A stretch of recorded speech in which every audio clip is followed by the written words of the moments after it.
Frères et sœurs bien-aimés, chers membres de la grande famille Les Pauvres de Jérusalem, bonjour. Je suis l'abbé Edmond Tassé, prêtre de Jésus-Christ. Je vous fais cette vidéo aujourd'hui pour répondre à plusieurs personnes qui m'ont écrit, pour poser des questions dans les différents forums et même inbox. La question est celle-ci. Est-ce que l'évêque de Bafoussam a insulté les chefs Photo et Bafou? En effet, le 26 mai 2024, lors d'une célébration eucharistique, l'évêque de Bafoussam, Monseigneur Paul Lonzi-Kene, a fait cette affirmation, je cite, « Un chef n'est que chef, un point c'est tout, et Dieu est Dieu. » Voilà l'affirmation qui fait couler tant de salive, voilà l'affirmation qui fait couler tant d'encre. Alors, je vous pose la question, laissons la susceptibilité de côté, laissons la colère de côté et réfléchissons objectivement comme des hommes rationnels. Est-ce une insulte? Est-ce une injure? Un chef n'est qu'un chef, un point c'est tout, et Dieu est Dieu. Est-ce une injure? Le dictionnaire définit le mot injure ou insulte comme une expression outrageante, comme une façon d'offenser autrui en parole ou en action. Voilà ce qu'on entend par insulte, injure. Une parole blessante avec le but de troubler, de rendre l'autre mal à l'aise. Cela, est-ce une injure? Un chef n'est qu'un chef. Un point, c'est tout. Est-ce faux?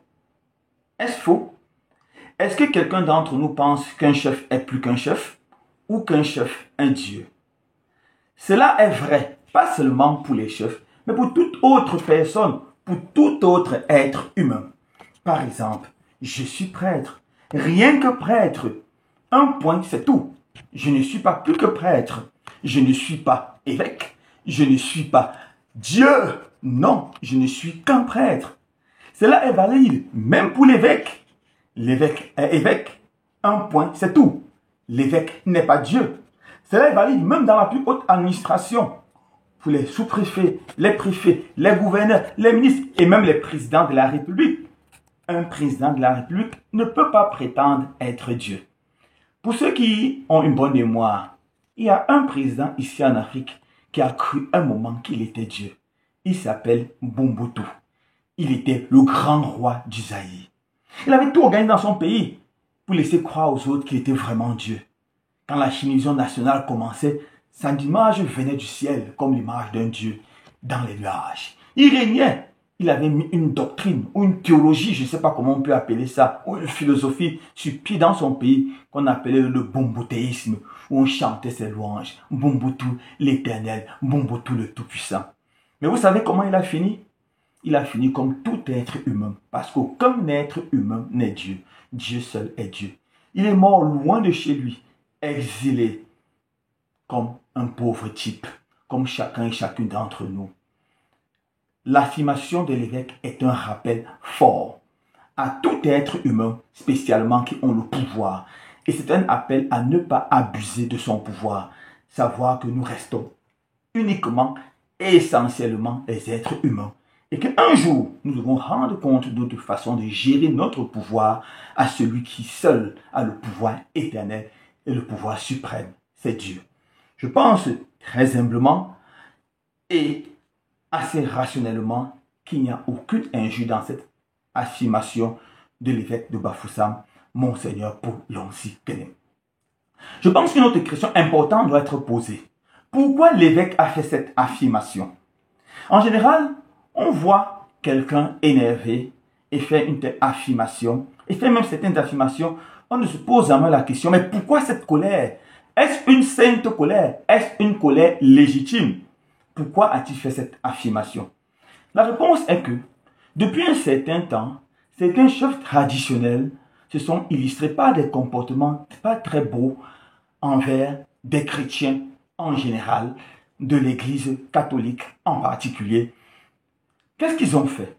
Beaucoup sont arrivés en retard pendant les célébrations eucharistiques, avec tous leurs protocoles et toutes leurs cours, et ont perturbé le bon déroulement de l'Eucharistie.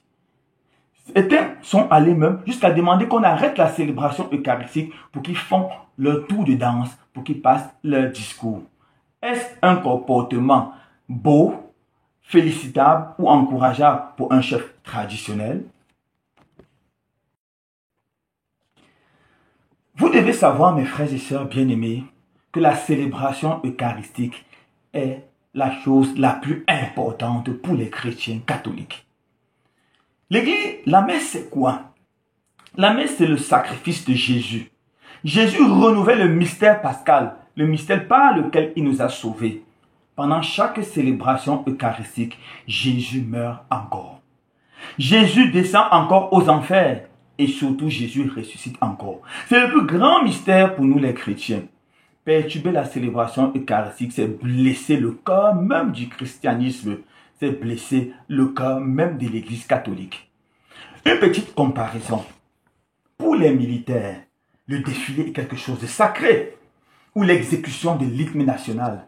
Croyez-vous que vous pouvez demander aux militaires qui sont en train de lever le drapeau ou d'exécuter l'hymne national d'arrêter un peu pour que vous fassiez certaines cérémonies avant qu'il ne continue? Certainement, il vous dira non. Parce que c'est sacré pour le militaire, c'est sacré pour un homme en tenue et ça est sacré pour tous les citoyens. Le respect des institutions de l'État et le respect des symboles de l'État. L'Eucharistie pour les chrétiens, c'est quelque chose encore plus grand. C'est le respect même de Dieu, celui qui donne quelque chose, un être, qui lui donne l'être, la vie, l'essence. Ceux qui ont une bonne mémoire, il y a un chef traditionnel qui est arrivé une fois au défilé et qui a été gentiment renvoyé par le gouverneur de la région de l'Ouest il y a quelques années. Il est parti sans faire de bruit. Est-ce que le gouverneur était dans son droit?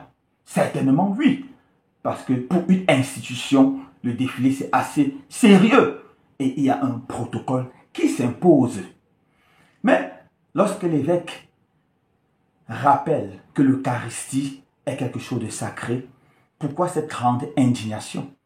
Un proverbe de chez nous dit « La dent pourrie ne montre sa force sur la banane mûre ». Mes frères et sœurs bien-aimés, avec tout le respect qui est dû à l'autorité traditionnelle, l'évêque de Bafoussam est dans son droit. L'évêque de Bafoussam, en tant qu'évêque, est défenseur de la foi catholique. C'est lui le premier qui doit interpeller les chrétiens à garder la sacralité de l'Eucharistie. Et l'Eucharistie doit être respectée. Sa sacralité doit être respectée. Et la loi liturgique impose une façon de célébrer l'Eucharistie, du chant d'entrée jusqu'au chant de clôture. Et il n'y a aucune cérémonie qui doit être faite dès qu'on commence la messe et jusqu'à la fin de la messe. Nous devons savoir, mes frères et sœurs, mes chers amis, que l'Eucharistie, c'est la chose la plus grande, la plus sacrée pour l'Église catholique. Et l'évêque a même l'obligation de défendre la foi catholique. L'évêque de Bafoussam avait dû arrêter les célébrations eucharistiques dans certaines parties du diocèse pour qu'on donne un temps de catéchèse aux chrétiens. Pour que les chrétiens prennent davantage conscience de la sacralité de l'Eucharistie avant de lever cette mesure qui était strictement pédagogique et qui devait aider les chrétiens à prendre très au sérieux la célébration eucharistique. Lorsque un fidèle invite le prêtre chez lui pour la célébration eucharistique, il doit prendre toutes les dispositions pour que la messe se passe dans l'ordre. Pour que le lieu soit agréable, il y a une belle table, un autel dressé. Pour qu'il y ait le silence autour et pour que la messe repasse dans la plus grande et la plus haute dignité. C'est ça que l'évêque est en train de dire et d'insister. Et personne n'a le droit de perturber une célébration eucharistique ou un culte au Cameroun. Nous devons savoir, mes frères et sœurs bien-aimés, qu'au Cameroun, la liberté religieuse est un acquis. La liberté religieuse est inscrite dans notre constitution et personne n'a le droit de blesser la foi de l'autre, de perturber le culte d'une autre personne.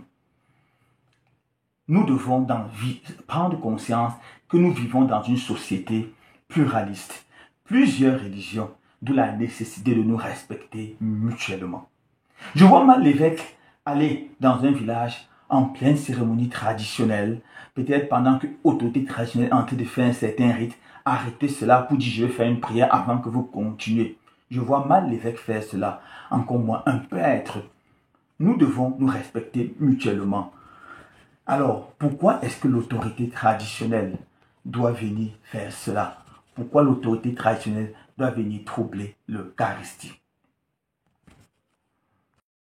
Heureusement, beaucoup de nos chefs traditionnels ont un grand respect pour la religion catholique et se comportent avec toute la noblesse et toute la dignité que leur rang impose. Beaucoup de nos chefs traditionnels respectent l'Eucharistie, respectent la liberté religieuse. À tous ces grands chefs traditionnels, je dis merci. Nous devons tous travailler pour créer un vivre ensemble, pour créer la joie, pour créer la collaboration. Beaucoup de nos chefs traditionnels, quand ils doivent aller à des cérémonies, se font précéder par leurs serviteurs, qui vont voir et vérifier si tout est OK. Et quand tout est OK, c'est là que le chef vient avec toute la parade et tout le protocole qui est dû à son grand rang. Cela est beau, cela est formidable, cela est louable et encourageable. Avant de conclure, mes frères et sœurs bien-aimés, j'aimerais m'arrêter un peu sur cette lettre écrite par des soi-disant chefs traditionnels et me poser un certain nombre de questions. La première question est celle-ci. Est-ce que cette lettre a véritablement été écrite par les chefs traditionnels? Nous devons développer, mes frères et sœurs bien-aimés, un véritable esprit de critique et non avaler tout comme les comprimés, sans discernement. Nous devons savoir que les réseaux sociaux, c'est le lieu où tout peut passer. Mais nous devons avoir la faculté de discerner le vrai du faux. Est-ce que cette lettre a vraiment été écrite par nos chefs traditionnels? Tout d'abord, si vous regardez les signataires, vous allez vous rendre compte que à peine 15 chefs ont signé, alors que l'ouest du Cameroun compte plus de 100 chefs traditionnels. Où sont les autres? Les 15 ont-ils été mandatés par les autres? Point d'interrogation. Si vous regardez avec beaucoup d'attention encore, vous allez vous rendre compte que l'écriture de ces chefs n'est pas tellement différente. Est-ce que tous nos chefs ont été tous à la même école, écrits de la même façon? Ou c'est 2 ou 3 personnes qui ont pris la peine d'écrire cela pour les chefs? Regardez bien les signatures et réfléchissez. En supposant même que ce sont les chefs qui ont écrit cela, mes frères et sœurs bien-aimés, nous devons savoir que nous avons des lois dans la République. Regardons le fond de la lettre. Ont-ils pris la peine d'expliquer l'estimation de l'évêque et de montrer en quoi elle est injurieuse? Ont-ils pris la peine de montrer qu'un chef est plus qu'un chef peut être Dieu? Dans toutes nos traditions, nous savons que le chef est grand, mais que le chef n'est pas Dieu. Nous savons que Dieu seul est Dieu. Même les ancêtres ne sont pas Dieu. Dieu, c'est le seul, l'être souverain, le créateur de toutes choses. C'est lui seul qui est Dieu. Alors, on peut encore se poser la question, est-ce sérieux de s'enflammer tellement? Une chose qui me fait aussi un peu rire sur la lettre, ce sont les décisions qui ont été prises au terme de cette lettre.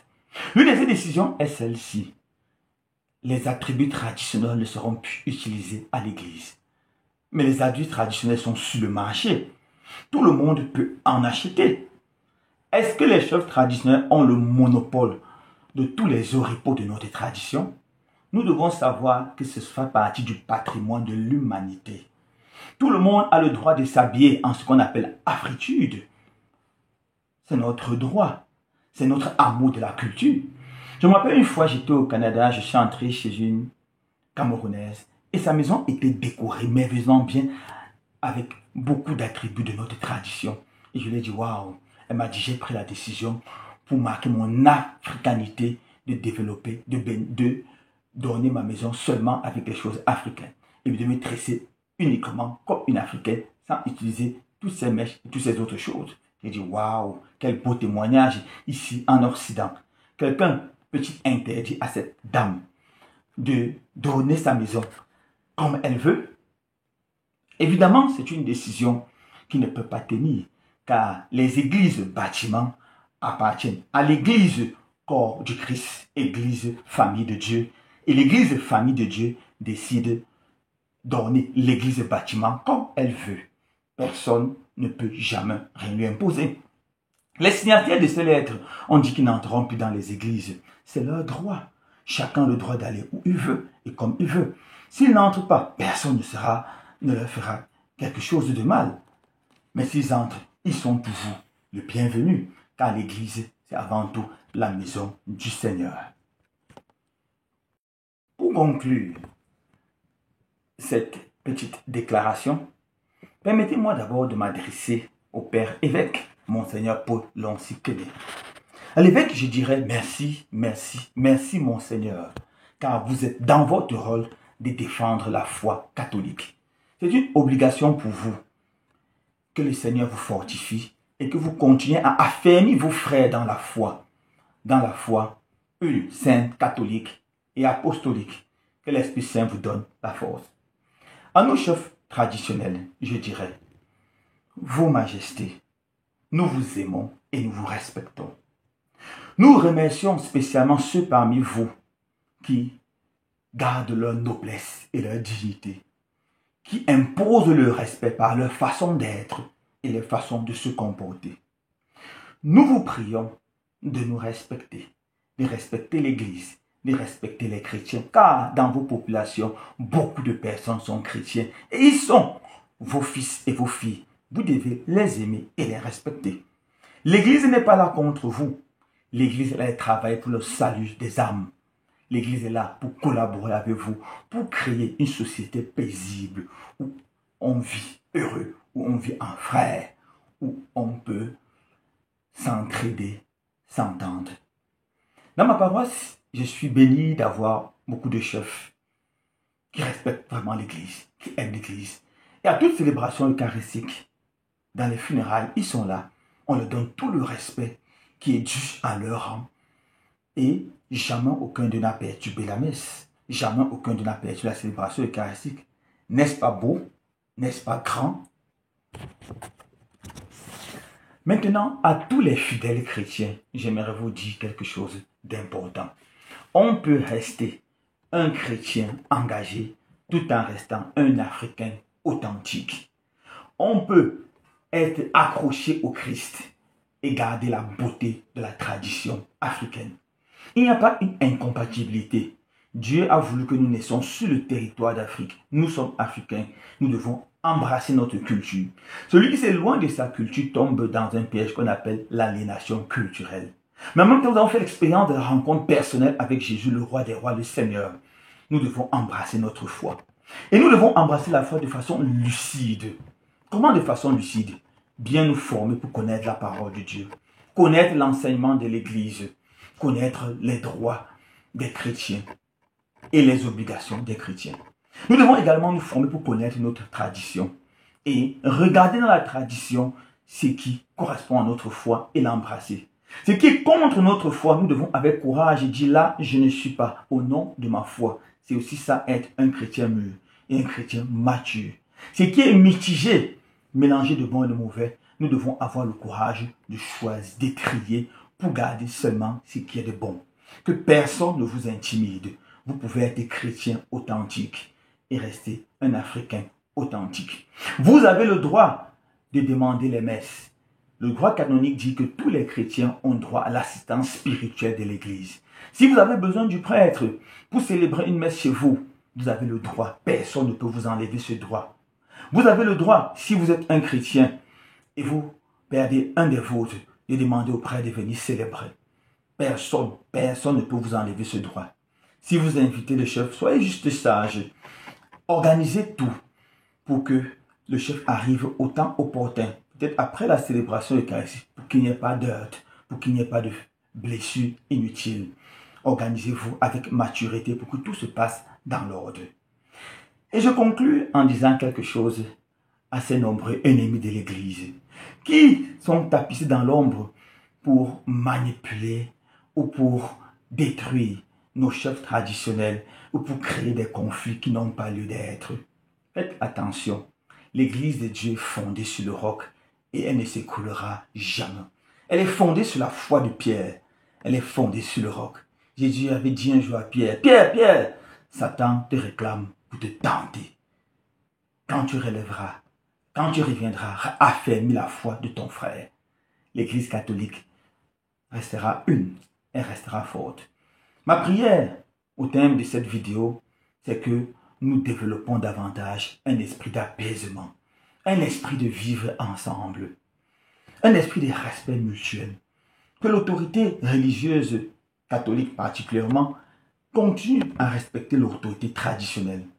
Que l'autorité traditionnelle respecte l'autorité religieuse, respecte la foi des chrétiens et les valeurs qui sont claires aux chrétiens. Alors nous allons vivre ensemble et construire un pays plus beau, plus dynamique. Que le Seigneur vous bénisse. J'attends vos commentaires, j'attends vos remarques en commentaire. Dans le respect mutuel, bien entendu. Ciao.